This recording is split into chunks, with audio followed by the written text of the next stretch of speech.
Hello everyone, good day to you all. ఈ వీడియోలో మనం ఐటీఐ ఎలక్ట్రీషియన్ ట్రేడ్ థియరీలో భాగంగా డీసీ జనరేటర్స్ పార్ట్ 2 నుంచి కొన్ని ఇంపార్టెంట్ బిట్స్ని మనం ఇప్పుడు చూద్దాం. ఇంతవరకు ఎవరైనా మన తెలుగు ఎలక్ట్రికల్ నాలెడ్జ్ ఛానల్ని సబ్స్క్రైబ్ చేసుకోకపోతే వెంటనే సబ్స్క్రైబ్ చేసి పక్కనే ఉన్న బెల్ ఐకాన్ని యాక్టివేట్ చేసుకోండి. ఇలా చేయడం ద్వారా నేను వీడియో చేసిన వెంటనే నోటిఫికేషన్ రూపంలో వీడియో అనేది మీకు రీచ్ అవుతుంది. Let's enter into the class. First question, what is the effect if the shunt field resistance is above critical resistance value in DC generator? ఇక్కడ క్వశ్చన్ ఏమడుగుతున్నాడంటే, డీసీ జనరేటర్లో షంట్ ఫీల్డ్ రెసిస్టెన్స్ అనేది critical resistance value కంటే ఎక్కువ ఉంటే దానిపైన చూపే ప్రభావం ఏమిటి? ఆప్షన్స్ వచ్చి, option A output voltage is pulsating, option B output voltage is above normal, option C generator fails to build up voltage, option D వచ్చి generator builds up voltage normally. Answer వచ్చి option C, generator fails to build up voltage. అసలు DC జనరేటర్లో shunt field resistance అనేది critical resistance value కంటే ఎక్కువ అయినప్పుడు DC జనరేటర్లో voltage ఉత్పత్తి అనేది జరగదు. అది ఎప్పుడంటే షంట్ ఫీల్డ్ రెసిస్టెన్స్ అనేది క్రిటికల్ రెసిస్టెన్స్ కన్నా ఎక్కువ అయినప్పుడు మాత్రమే. అసలు క్రిటికల్ రెసిస్టెన్స్ అంటే that is the maximum limit. అంతకంటే దాని మీద మనం రెసిస్టెన్స్ వేస్తే వర్క్ చేయదనమాట. సో అలా వర్క్ చేయనప్పుడు ఏం జరుగుతుందంటే generator fails to build up voltage. Next question, what is the effect in DC generator if it's kept ideal for long time? Question వచ్చి, ఎక్కువ కాలం డీసీ జనరేటర్ను ఉపయోగించకుండా ఉంచితే ఏం జరుగుతుంది? ఆప్షన్స్ వచ్చి, option A field coil resistance increases, option B armature resistance increases, option C increase the armature reaction, option D loses its residual magnetism.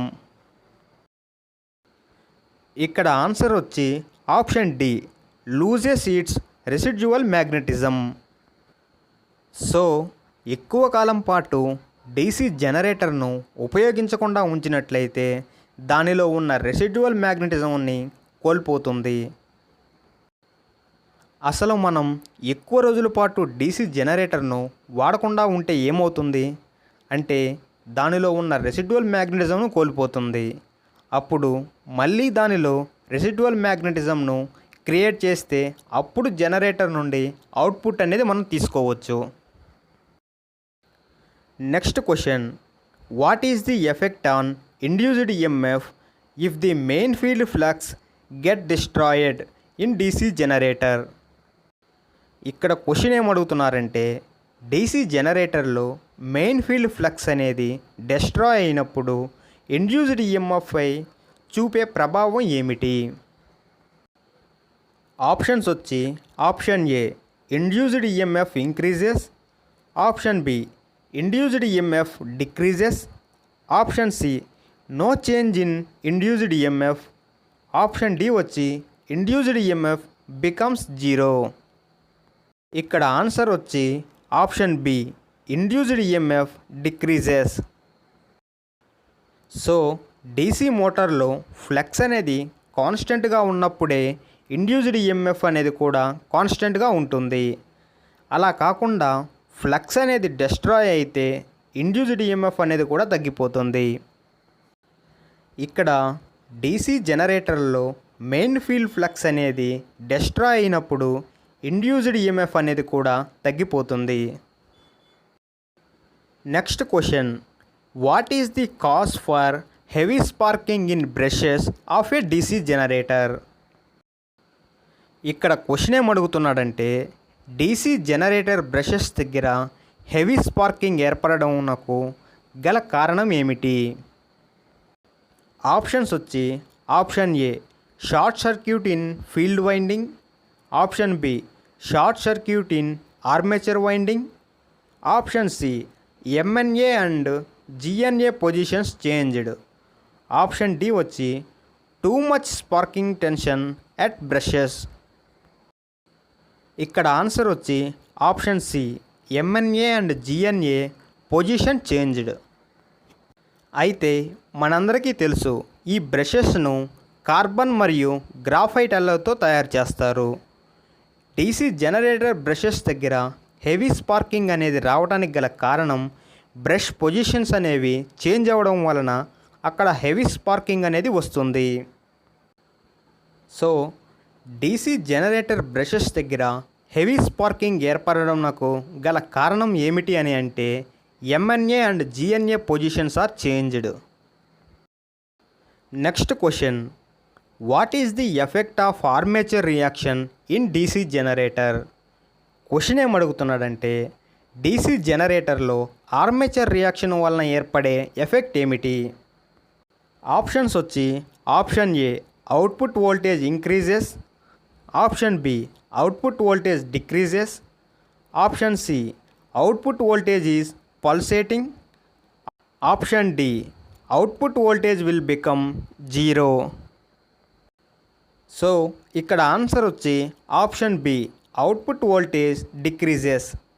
ఇక్కడ armature reaction వలన డీసీ జనరేటర్లో ఏ విధమైన చర్య జరుగుతుందంటే అవుట్పుట్ వోల్టేజ్ డిక్రీజెస్, అనగా అవుట్పుట్ వోల్టేజ్ అనేది తగ్గిపోతుంది.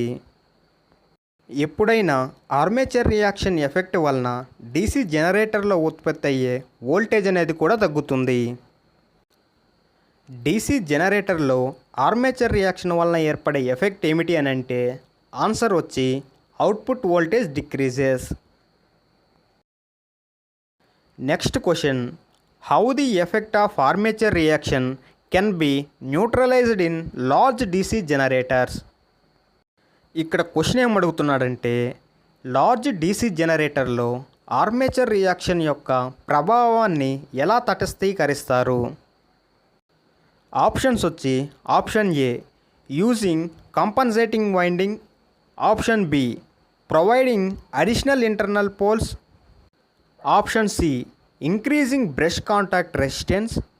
ఆప్షన్ డి వచ్చి adding resistance wires with winding. ఇక్కడ ఆన్సర్ వచ్చి option A using compensating winding.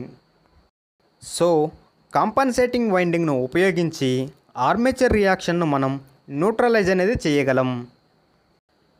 ఇక్కడ how the effect of armature reaction can be neutralized in DC generators అంటే ఆన్సర్ వచ్చి by using compensating winding. IT electrician students మరియు ఎవరైతే JLM junior linemen పోస్టులకు prepare అవుతున్నారో వారు ఖచ్చితంగా మన తెలుగు ఎలక్ట్రికల్ నాలెడ్జ్ ఛానల్ని సబ్స్క్రైబ్ చేసుకోండి. Thank you for watching this video. Have a nice day.